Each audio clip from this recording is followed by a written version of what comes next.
أهلا وسهلا البنات، وش راكم؟ إن شاء الله تكونوا كامل بخير وفي صحة جيدة يا رب. جيت اليوم وما جيتش بيديا فرغانين، جبت لكم أبن وألذ وصفة تاع لوبيا مشطو تقدروا ديروها مع المطلوع الخفيف البنين السهل. راكم تلقاو الوصفة في الفيديوهات القديمة.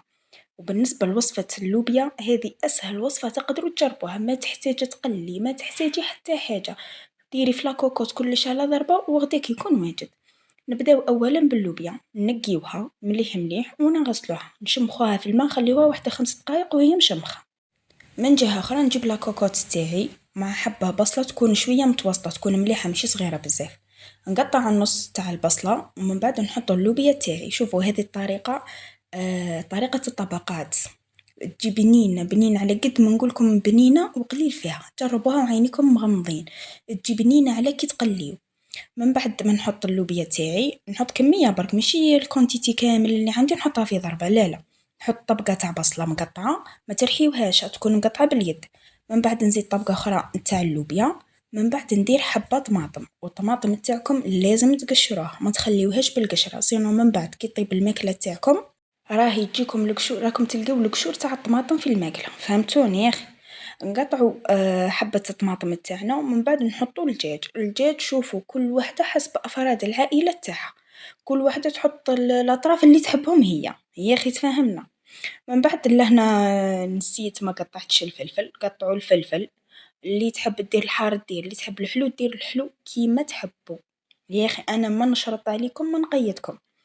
ديروا قطعوا الفلفل، من بعد حطوا الدجاج، قطع الدجاج تاعكم كيما قلت لكم اللي تحب.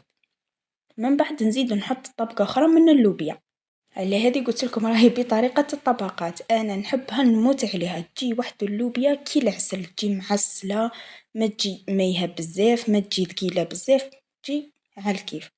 بعد ما درت الدجاج نزيد نحط طبقة أخرى من اللوبيا. هكذا الكمية اللي كانت، شوفوا كمية اللوبيا اللي كانت عندي قسمتها على زوج، نص درتو من تحت ونص درتو دوكا من فوق يا أخي. من بعد نزيد نقطع النص الحبة تاع البصلة اللي بقات. فهمتوني يا اخي؟ حبة البصلة اللي عندي قسمتها على زوج، نص درته هو الاول ونص خليته دوكا هو الاخر. هكذا كيما راكم تشوفوا، قلت لكم قطعوها بيدكم ما ترحيوها ما تشقيو رواحكم ما والو، كلش باليد فلاكوكوت على ضربة وانتم متهنيين. زدت لهنا كملت قطعت الفلفل، الكمية اللي بقات لي كملت قطعتها. وبلا ما ننساو البطاطا، شوفوا اللوبيا بلا بطاطا ماشي لوبيا، هذه بالنسبة لي انا باسكو لو كان ما تحضرش ما ناكلهاش. على هذه تلقوني كثرت شوية. من بعد ما حطيت الطبقة تاع البطاطا نزيد حبة اخرى تاع طماطم، نقطعها ثاني بيدي عشوائيا برك. هذه هي سر البنة، البنة كامل راهي في اليدين يا اخي. وكيما وصيتكم ثاني لازم تقشروها. كون تصيبوا يا البنات خيروا الطماطم اللي تكون حمراء يا اخي، باه تجيكم الماكله تاعكم بنينه، باسكو لو كان ديروها ماشي حمراء ولا ماشي طايبه الماكله تاعكم راهي تجي بجر حماضه هكذا يا اخي. من بعد كملت هذاك الفلفل اللي بقالي ونجيو للتوابل. التوابل درت رشه تاع كزبر ورشه تاع ثوم بودره، ما كثرتش بزاف، شويه شويه برك. وزدت رشه تاع فلفل احمر. بالنسبه للفلفل الاحمر تحبوا ديروا حار تحبوا حلو، احنا في دارنا بما انه نحبوا الحار فدرت فلفل احمر الحار. بلا ما ننساو الفلفل الكحل لازم تاني نديروا رشه. ونجيو للملح، هكذا كيما راكم تشوفوا الملح حسب الحاجه. من بعد درت نص كاس زيت. لو كان تتولهوا في الاول خلاص ما درت ولا قطره تاع زيت يا اخي. من بعد نجيو لسر البنه واللي هو نزيدو طرف تاع زبده سواء مارغرين ولا سمن كيما تحبوا. وبالمناسبه السمن راه يزيد فيها النص، هاني وصيتكم. درت لهنا المارغرين تاعي هكذا طراف من فوق. ومن بعد نزيد كاس ماء، كاس برك ما ديروا لا اكثر لا اقل، كاس ما يكفيكم ويوفيكم، تجي الماركه تاعكم سوا. كيما على بالكم الطماطم تطلق الماء، درنا البصله ثاني تطلق الماء، سما مع هذاك الكاس كلش يجي قد. وهكذا نسكر عليها لاكوكوت. سكروها البنات ما تخليوهاش محلوله يا اخي. سكروا لاكوكوت، سكرت عليها مليح وحطيتها على نار تكون متوسطه. كي تبدا لاكوكوت تصفر نقص لها ونخلي الماكله تاعي تطيب في غرضها.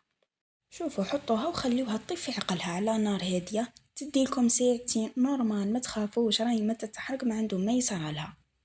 ولا هنا الحاجه الوحيده اللي زدتها واللي هي الكرشه تاع الدجاج، نسيت ما صورتش بركه. ومن جهة أخرى كنت طيبت المطلوع عجنته الله بيدي ودي لا طريقة زمان، ومطلوع سميدة لا فرينة لا خميرة، لا خميرة تاع قاطو لا بيض لا حتى حاجة، ادخلوا الفيديوهات القديمة دوك تلقاوني حطيتو ثما ياخي. وهكذا تكون وصفتنا واجدة، اللوبيا تاعنا واجدة الله بنينة معسلة ما خصها حتى خصاص. نتمنى من قلبي تجربوها يا البنات، شاركتها معاكم كيما نديرها انا في دارنا، ان شاء الله تعجبكم تجربوها واستمتعوا لي بالبنة. ودوك ما بقى لي نقولكم غير تبقوا على خير، والى وصفات اخرى ان شاء الله، مع السلامة.